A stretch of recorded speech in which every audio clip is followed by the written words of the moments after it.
আসসালামু আলাইকুম। Hello guys, আজকে আমি কিপটুস মামাকে উচিত শিক্ষা দেব, আপনারা দেখতে থাকুন। মামা মামা আমার সাথে চলো। মামা তুমি একটু দাঁড়াও, আমি আসতেছি। ঠিক আছে, যাও। এ দোকানদার, এটার দাম কত? 50 টাকা। এতগুলো নষ্ট টাকা কই? আমার মামা আসতেছে, মামা আপনারা সব দিয়ে দিবেন। ওই যে মামা। মামা এদিকে আসো তো। ঠিক আছে। কি হয়েছে? এই সাইড তোমার কে? ভাগ্নি হয়। তোমার ভাগ্নি 1050 টাকার মাল নিয়ে গেছে, এখনই আমার টাকা দিয়ে দাও। আল্লাহ, 1000 টাকার মাল দিয়েছেন আপনি আমার না জায়গা। তোমারে দেখাইতেছে।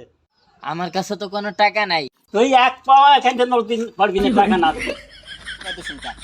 এখন কি মারছিস? মামা তুমি কাঁদতাছো কে? তোমার মতো ভাগ্নির জন্য মামা